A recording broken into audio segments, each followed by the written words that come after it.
Ahoy Captains, it's Vaz again with another video from World of Warships Legends.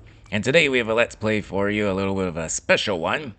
We're in the Hizen, the Japanese Tier 8 premium battleship.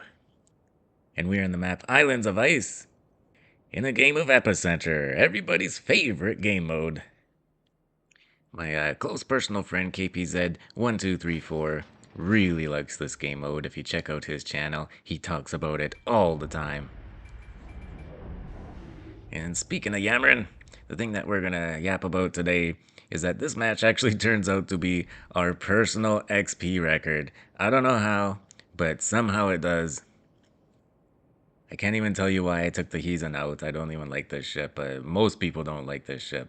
We'll talk a little bit about that as we go along too. Another thing we have in this match are carriers. And the Hizen has a terrible AA suite, so we weren't expecting too much in this match, to be honest. Especially we had a Chuckle Lover on the other side, and I believe that was before the nerf, if I'm not mistaken. This match was from a little while back. I haven't been able to get to my video making backlog recently. Just now making my way through it a little bit here. So this match was at the end of January. Can't remember if that was still the Christmas update or not. Well, let's pretend it was. So it makes more sense that I'm using the Santa Claus guys. Santa Claus guys is the only guys that I actually use in the game because I think he's hilarious. He has some kind of funny lines. Whoever voiced him did a good job. But enough about cosmetic things that don't matter. Let's talk about what's happening in this match. We spawned on the right flank, and so we've pushed up to the nearest island that we could find to try and create a crossfire. Being that this is an epicenter match, you know, quite often I find that a lot of the ships congregate around the middle.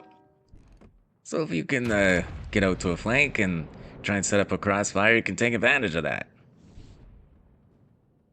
Which is easier said than done in the Hizen, as with a lot of these high-tier Japanese battleships. There you go, there's our first citadel of the match. Nice little hit. We have these Japanese battleships, they're not the most maneuverable. The tech tree line has decent maneuverability. They have a good rudder shift up until the tier 8, and then once you get up to the Azumo and Masashi and Yamatos and Iwamis of the bunch, Hizen, that rudder shift takes a dive and the speed starts to decrease. And so these things start to become a little bit lumbering. Hizen has the worst turret traverse at the tier as well, so you want to play at range. These things don't do very well when it comes to close quarters action in this game. But then the elephant in the room. Let's talk about that. What do you guys think it is? What do you think is the biggest drawback to the Hizen? I'll give you one last chance. Why do you think people hate this ship? Alright, I think we've waited long enough. It's the Sigma. The god-awful Sigma of this thing. It's a 1.7. Had to look that up. For some reason, they don't tell us in the game. But yeah, the Hizen is not an accurate ship. It's right there near the bottom of the tier. Just above Masashi. Just to give you an idea, the best of the tier, and I think the best in the entire game, is 2.0. Things like Borodino and Delaware have a 2.0. Repub as well. And then the lowest of the bunch, the poor Marlborough at 1.4 and Palmerin at 1.5. But he's in at 1.7. It's right there too. It's garbage. So you actually can't play this thing too far back because you're not going to have results. You're just going to be missing your target all the time. You can put the best dispersion build on this thing as you want. But if you're sitting around at max range, you're not going to have results with every shot. So that's why instead of moving backwards in this match, we're always moving forwards. Unless there's a damn island in our way, of course. Yeah, for the most part, we got the enemy team in a bit of a crossfire here, so we're just trying to, you know, line them up. Line 'em up we did just a second ago against that Brindisi with the old Death Strike in the first kill of the match.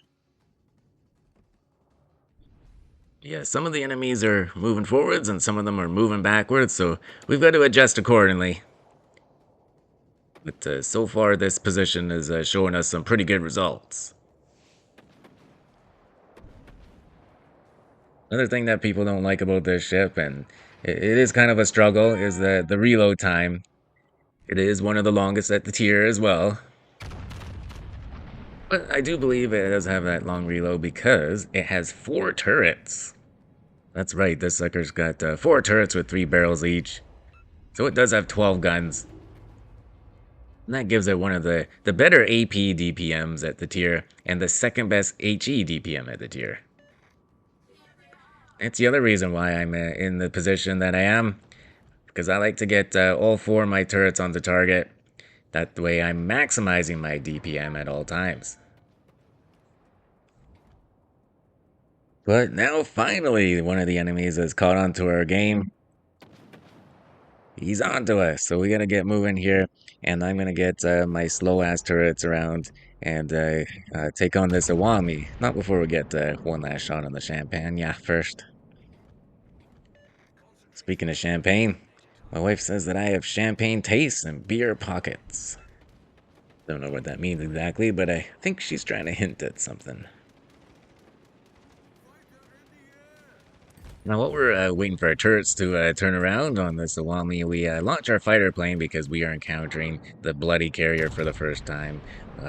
One of many times for the rest of the match. Basically, he's going to hound us.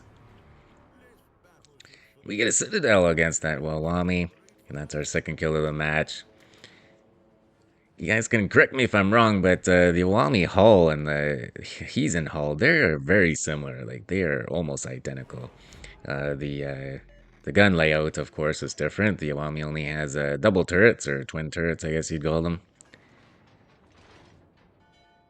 It does have 4 turrets, and when you look at their profiles in the water, they're basically the same. Anyways, the point of my story is that they both have crappy armor, at least horizontal armor. Vertical is okay. They got the 32-inch bows.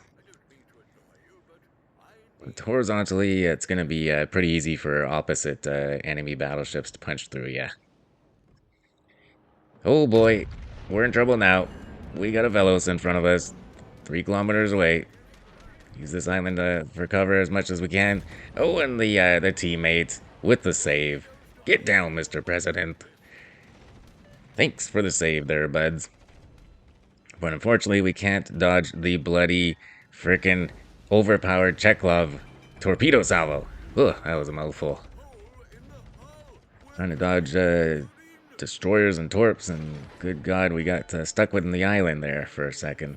But we're headed towards the middle of the cap, and that's going to be our goal from now on, to try and get into this bloody cap and dodge these damn carrier incoming salvos. Man, he can launch these damn planes fast, can't he? He's already got the bombers on us now. Damn, it's gonna be hard to dodge these carrier planes in a target this large. And yep, those are pre-nerf bombs. So they only needed the 1 bounce to hit us. So we are dealing with the Chekhov at the height of its OP-ness. Did I just say what I thought I said? I don't think I should say that again. It's not a word anyways. You know, sometimes when you're just talking, just make up words. One thing leads to another, and all of a sudden you're saying no penis. Oh god. Thank God I have a day job, you know what I'm saying? Anyways, I'm just trying to kill time here until we get to our next salvo. It's one to point out. Finally, here it is. And the damn carrier launches a round of planes at us. Torp bombers, I should say, sorry. But that last salvo got us not only the high caliber medal, but the Confederate medal too. And we're right in the middle of the cap here, trying to get these caps taken care of, because it is a close match here. We are up in ships 4-3, But the enemy had control of all the caps, so they got a point lead. They got a good point lead on us. But it is close. If we can flip these things, maybe kill a ship or two, we'll be in good shape. Speaking of kills, that is our third kill of the match. And I think I forgot to mention it, but that torp dodge as we were getting our high caliber medal and Confederate medals, that was a pretty daft torp dodge, if you don't mind me saying. And now, as we're about to get the center cap, I think it's a good time to get our commander up on the screen and talk a little bit about him. We're using Santa Claus, who's actually Takagi.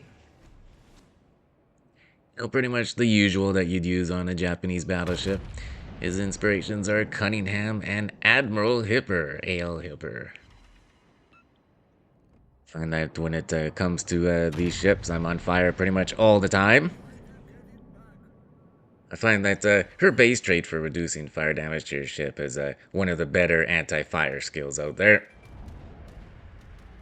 Now for Takagi's skills, we're using Flammable Cannoneer, Gyrating Drill Bits, Marksmanship, and Reaching Elodites XL, all the offensive skills you'd expect from this build.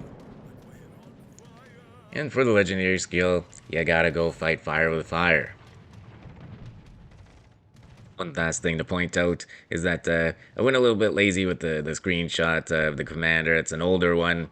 Takagi's actually 16/2 now. And also A.L. Hipper 16/2.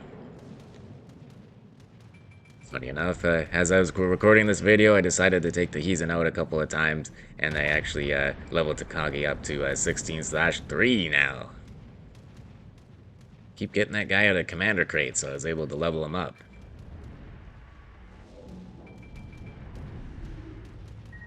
Well, as this match wraps up, unfortunately we missed out on the Kraken, the damn carrier on our team, a freaking overpowered Chuklov. Absolutely destroyed that poor Carl in the end there. But I guess on the upside, or the plus side, we did get the Clear Skies medal. So we got quite the collection in this match. Pretty nice. Lots and lots of ribbons and all that good stuff too. I was actually really surprised at how well this ship performed. I think I had a little bit of luck with RNG. It was on my side. RNG was looking down on me. But hey-oh, finally we get to give this Chuklov a receipt. We owe him one. There's a Citadel with the first salvo. As soon as our slow-ass turrets from the back get turned around here, we'll be able to smack them real good. Real good. I don't know if there's a better feeling in this game these days than sinking a damn carrier. Especially after he just smacked the shit out of us. What was that, 14k and 2 fires with that bomb drop? Good God. Just disgusting. But there you go. We get him with a full salvo. And we get a Dev Strike medal for our troubles. Very nice. A little bit of cherry on top of the icing on top of the cake. Well, here we are in the results screen. Look at all that good stuff. Over 237,000 in damage is what we end up with. We got 4 sinkings, 9 citadels, a solo cap, and 2 assisted caps. Then we got ourselves a fireproof medal. What's that? A Confederate medal, Clear Skies medal, High Caliber medal, and the 2 Dev Strikes. 39 plane shot down, too. That probably really helped with our XP numbers. Yeah, I was super surprised actually to see. I wasn't expecting to see this high of an XP number. 4,250. That is a new personal high for myself. Haven't beaten it since either. I'm not that great of a player. I think I only have like 5 or so matches over 4,000 XP. Funny enough, one of them was during the same week. I think I have that as a stream highlight. My first OBS match in the Gdansk. That was my new personal high at the time. But this one beat it. Well, I guess we can't sleep on the Hizen after all, huh? Well, hope you guys did enjoy that video. If you could, hit that thumbs up button for me. Hit that subscribe button if you want to see more of my videos. Feel free to leave a comment down below. And as always, take care of yourselves and do what makes you happy.